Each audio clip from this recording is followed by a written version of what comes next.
Retirement isn't the finish line. It's where life's most exciting chapter begins. Picture being at the starting line, ready to go much further down the track. Do you know what lies beyond the line? Or are you just trying to peek into the unknown? Your finances are important, but they are only one piece of the puzzle. It's your favourite Scotsman here again, and today we're not talking numbers. We're exploring the 5 essentials that will make your retirement not just comfortable, but truly fulfilling. Let's dive in. So, the first thing you must have is a plan for the transition into retirement. A plan for the transition. I'm going to put my feet up, crack open a bottle of wine and say cheers. No, I'm not talking about the first few days, weeks or even months, which can often be referred to as the honeymoon period. That is what happens afterwards. You leave your job or your career behind, resulting in a tremendous amount of transition, loss of identity, loss of community, and sometimes loss of title and perks. This whole transition from a 30 or 40 year phase of your life that you became accustomed to, where you had a position of authority, and then suddenly you don't. It's something many of our clients have struggled with. When I hear so many people say, I don't want to retire because I don't know what to retire to. The transition is something that we want you to take seriously.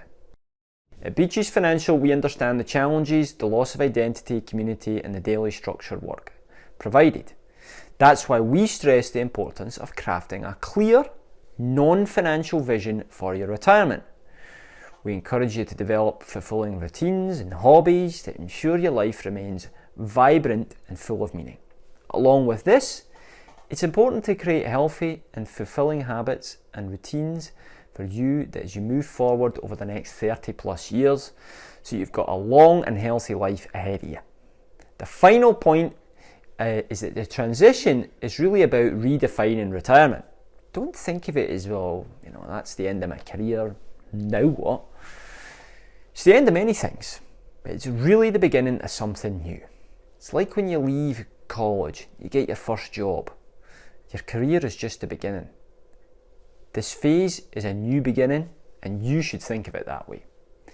Quick break here. Yeah, I won't bore you with the spiel. You know the rest. Back to what you came for. The second thing you must have is a plan for your physical and mental wellness.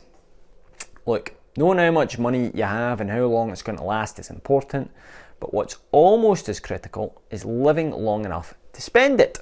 I recently listened to a great podcast with Dr. Peter Attia, who is Canadian by the way, and Dr. Rhonda Patrick, and it was all about mastering longevity.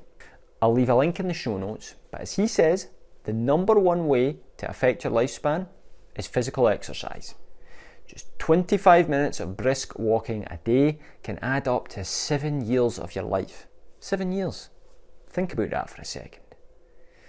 Consuming a diet primarily consisting of whole foods will set you on the right path. And one factor that isn't often discussed is mindfulness.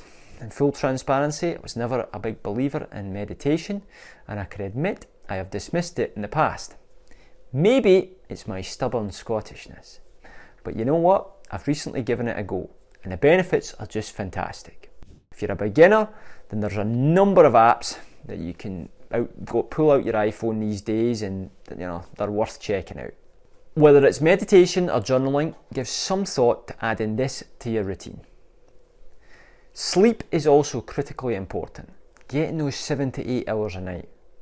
What I do find interesting is that I have a Fitbit, and just because I go to bed at a certain time doesn't necessarily mean that I'm properly sleeping for the time I'm in bed. I'm often awake or restless throughout the night. There are several sleep trackers out there. Check them out. I've shared how making small changes to our daily habits can significantly impact our longevity and quality of life in retirement. Now, I'd love to hear from you. What are some wellness practices you're considering for your retirement? Or if you're already there, what's working for you? Share your thoughts and tips in the comments below. Moving on. The third thing you must have is a plan to figure out how to rebuild your community. No doubt you will lose friends, colleagues and clients that you consider friends or acquaintances. Networks, as you know, business groups, you'll lose all of that. And it'll be frustrating. It's common to get frustrated when you leave the workforce. You think that many of the relationships you've built over the years, colleagues, clients and partners, will continue, but they just don't. It was a situational relationship that orbited around your career. These folks are not going to leave the office and come knocking on your door to have lunch with you. The onus is on you to begin to actively build your community, and that takes courage at this phase of life. It's a good time to consider volunteering, joining some clubs, looking at your current friends and where they are, and reconnecting with high school or college friends. If you're on Facebook or LinkedIn, search out some of the friends that you remember from 20 or 30 years ago.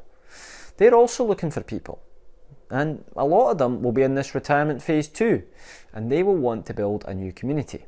So reach out to some of the other folks that are your age who are retired. You'd be surprised. Call them up and say, I'd love to have a coffee with you. Oh my gosh, that's great, I'd love to. And that leads us nicely into the next thing you must have, a plan for nurturing relationships. We've talked about building community, but really, with this one phone call or cup of coffee, it's on you to keep that relationship alive, to rebuild it, to rekindle it, and to make sure that you're connecting with these folks. And if it's not the right relationship, that's okay. But when you find a good relationship, nurture it. That one phone call or one text isn't going to cut the mustard. And that goes even for your significant other. In addition to your long-term friends, this time of life takes a lot of nurturing for relationships. But you have the time. Divorce rates in the over 50s are on the rise. Don't be another statistic because you didn't take the time to nurture your relationship. Create some joint activities or hobbies like sports, exercise, gardening or cooking. Something you can experiment with and have some fun together. But also make sure you have some alone time. That is perfectly normal and healthy too. Another thing is to create boundaries. You know, the people that you hang out with who suck the energy out of you, maybe you don't want to spend as much time with those pesky emotional vampires. Sounds harsh, but this is your life. You want to be happy. You want to feel good. You want to be excited. You don't want to hang out with the Debbie Downers of the world. Sorry if Debbie's listening, no offence intended. Alright, moving on. The fifth thing you must have is a plan to share your wisdom. You may have talked to your financial planner about ways to invest or even find non-profits that align with your legacy. However, the idea of really sharing your wisdom is very important. You need to manage how you're going to share your wisdom over the next 30 years. Are you leveraging your experiences and finding platforms when you can share your personal and professional experiences? Mentoring people, mentoring your children, old colleagues, high school or college students, or writing a book. Maybe it's starting a blog or a YouTube channel. There's so much you can do to teach and share all the wisdom you've gathered over the years. So that's it, folks. Make sure you have a plan to look at your transition, your physical and mental wellness, how you're building your community and how you're nurturing all of your relationships. And I think the wisdom sharing component is really important too. If you've enjoyed today's video, you'll love this next one I have for you on the secrets of happy retirees. So give that a watch. And please do consider subscribing to the channel and hitting the thumbs up button. Till next time, remember, a good financial planner will understand your goals, but a great one will understand the motivations behind them.